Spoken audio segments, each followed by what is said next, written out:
आप सब जरूर देखिए UTV Agra. Saint Andrews public school में इंटर स्कूल कॉन्क्वेस्ट 2025 के ग्रैंड फिनाले का आयोजन किया गया, जिसमें विभिन्न विद्यालयों की टीमों ने भाग लिया। इस प्रतियोगिता में 3 श्रेणियां थीं। दिल्ली पब्लिक स्कूल प्रथम, गायत्री पब्लिक स्कूल द्वितीय और कर्नल्स ब्राइटलैंड पब्लिक स्कूल तृतीय स्थान पर रहे। आपको बता दें, वेंचर शार्क में गायत्री पब्लिक स्कूल प्रथम, कर्नल्स ब्राइटलैंड पब्लिक स्कूल द्वितीय और गणेश राम नागर सरस्वती बालिका विद्यालय तृतीय स्थान पर रहे। डिजिटल पैलेट में आगरा पब्लिक स्कूल प्रथम, ऑल सेंटर्स स्कूल द्वितीय और कर्नल्स ब्राइटलैंड पब्लिक स्कूल तृतीय स्थान पर रहे। विजेता टीमों को नगद पुरस्कार और प्रशस्ति पत्र दिए गए। प्रथम स्थान प्राप्त करने वाली टीम को 5100 रुपए, द्वितीय स्थान प्राप्त करने वाली टीम को 3100 रुपए और तृतीय स्थान प्राप्त करने वाली टीम को 2100 रुपए का चेक प्रदान किया गया। कार्यक्रम के मुख्य अतिथि पूरन डावर ने अपने उद्बोधन में कहा कि इस तरह के कार्यक्रम देश के युवाओं को प्रेरित करते हैं कि वे रोजगार की तलाश छोड़कर दूसरों को रोजगार देने का संकल्प लें और देश को विश्व गुरु बनाने में अपना योगदान दें। सेंट एंड्रयूज स्कूल आगरे का लीडिंग स्कूल्स में से है। एक कॉन्क्वेस्ट यहाँ रखा गया, जिसमें डिमोनेटाइजेशन या डिजिटल इंडिया या वेंचर शार्क या जो आज के गिग कल्चर है, उसके ऊपर बच्चों के पास की एक डिबेट थी, जिसमें उनके प्रोस एंड कॉन्स दोनों को बताना था। मुझे लगता है कि एजुकेशन का एक कंपलसरी पार्ट है। एक बढ़ता हुआ भारत की अर्थव्यवस्था जिस तरह से बढ़ रही है, आज के युवा अपने आप को इस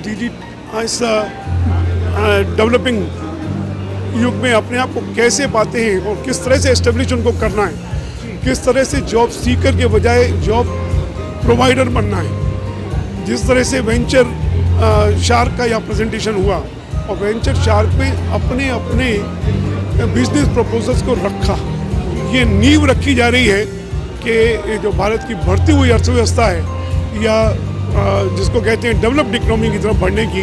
और इस तरह के आयोजन मुझे लगता है कि बहुत थॉटफुल डिसीजन था और इस तरह के आयोजन होते रहने चाहिए। एंड्रयूज पब्लिक स्कूल कर्मयोगी में कॉन्क्वेस्ट प्रतियोगिता का आयोजन किया गया था और इसको इंटर स्कूल कंपटीशन का रूप दिया गया है और आगरा के जितने भी सीबीएसई और आईसीएसई स्कूल्स हैं उन सभी ने इसमें पार्टिसिपेट किया था।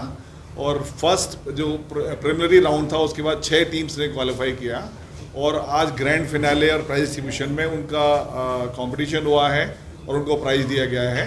इसमें 3 तरह की प्रतियोगिताएं आयोजित की गई हैं। एक तो वेंचर शार्क था, एक वॉर ऑफ वर्ड्स था और तीसरा डिजिटल पैलेट्स। तो तीनों ही वर्गों के विजेताओं को 5100, 3100 और 2500 का प्राइज़ दिया गया है। बच्चों को सर्टिफिकेट मोमेंटो भी दिए गए हैं और तीनों के लिए अलग अलग जजेस का भी रहा है प्रोविज़न।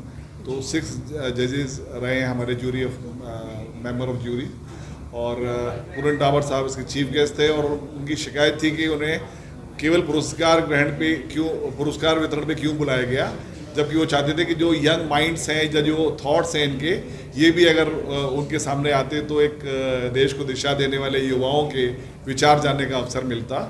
मैं इस अवसर पर सभी प्रतिभागियों को और उनके टीचर्स जो पीछे रहते हैं स्तंभ के रूप में, उनको बधाई देना चाहूँगा।